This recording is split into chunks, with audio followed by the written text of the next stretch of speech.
This is the Independent Broadcasting Authority.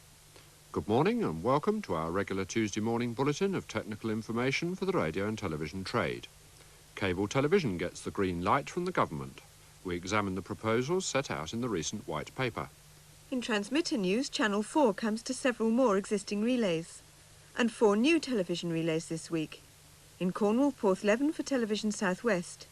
In the west of England, Blakeney and Frome for HTV West and Channel 4. And in Northern Ireland, Banbridge, carrying Ulster Television and Channel 4. Cable television is to be expanded to provide networks throughout Britain.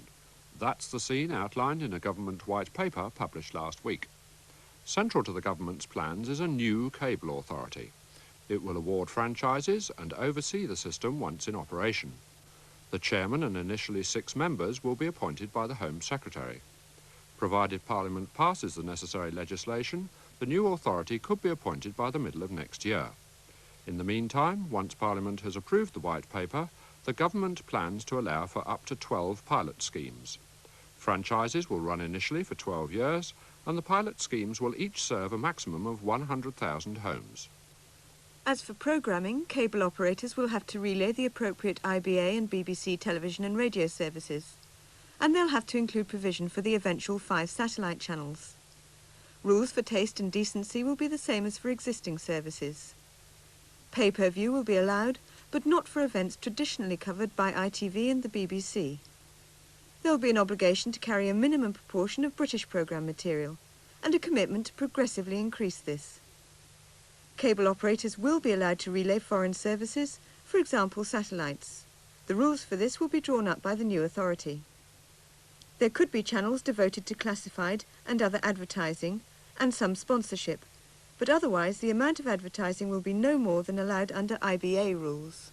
The new cable systems must be able to carry at least 25 8 MHz video channels, including teletext, an unspecified number of audio channels, at least 1 return video channel, and 2-way data channels for interactive services. Some of these must be able to handle data rates of 80 kilobits per second. The government isn't specifying the type of system. This can be coaxial cable or optical fibre, but franchises for the more advanced switch-star systems will be 20 years instead of 12 years for conventional networks. All underground ducts for new systems must, however, be laid in star configuration. And there's something for cable operators of existing 4 or 6 channel systems. No longer will they be obliged to distribute off-air services, provided, that is, they install free aerials. So the scene is now set for a massive expansion of cable, financed by private enterprise, and with a new cable authority to oversee the system. But it won't happen overnight. This is a long-term strategy without a fixed timescale, and which should allow cable to grow with demand over the next 10 to 20 years. Transmitter news next, starting with special announcements. In Devon, Beacon Hill has been on reduced power since last Wednesday. This is for aerial maintenance, expected to last until mid-June. In the north of Scotland, the main station at Knockmore starts reduced power working tomorrow for the next 4 to 6 weeks.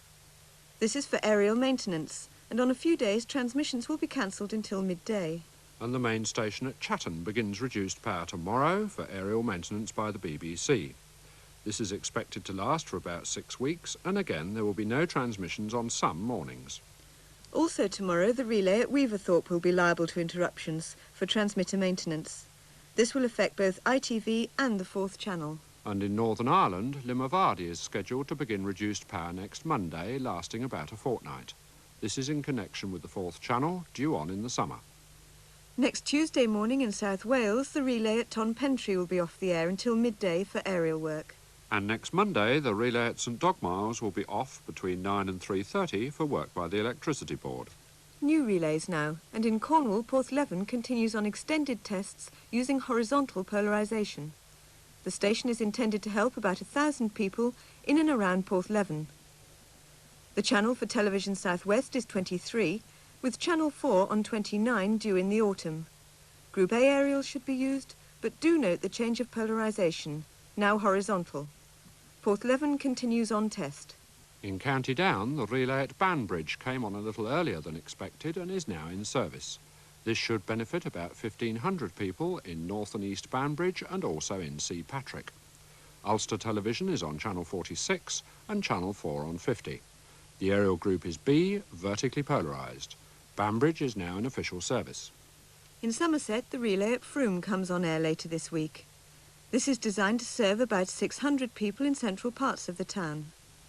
Programmes from HTV West are on Channel 24, with Channel 4 on 31.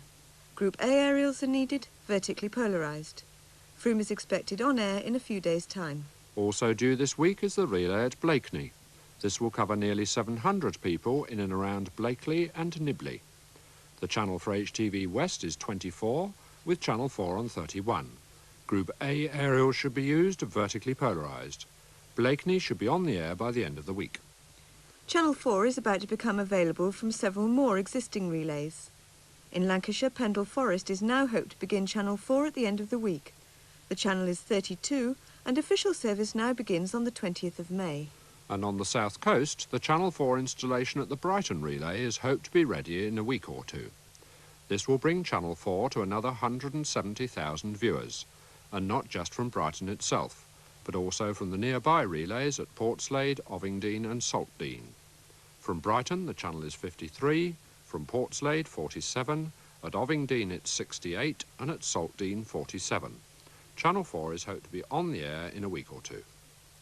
Within the next few weeks, it seems likely that these announcements will cease to be broadcast on ITV. At the moment, we're able to fit into a convenient gap between the end of breakfast television and the start of ITV programmes. But it looks as if this slot will not be available to us for very much longer. The good news is that we can still bring you these announcements, but broadcast on the 4th channel only. We realise this means we won't be able to reach you unless you're within range of a Channel 4 or S4C station. But with programmes broadcast throughout the day, unfortunately there just isn't any spare time for us on ITV. We'll probably continue on the 4th channel on Tuesdays at around the same time, but if you'd rather see it at a different time, we'd be interested to hear your comments. And you can write to us at Engineering Information Service, IBA, Crawley Court, Winchester, Hampshire, postcode SO21 2QA. You can telephone us on Winchester, STD code 0962 822444. Join us again next Tuesday morning at the same time on all ITV, Channel 4 and S4C transmitters. From Barbara Dixon and myself, John Lovell, goodbye from Crawley Court.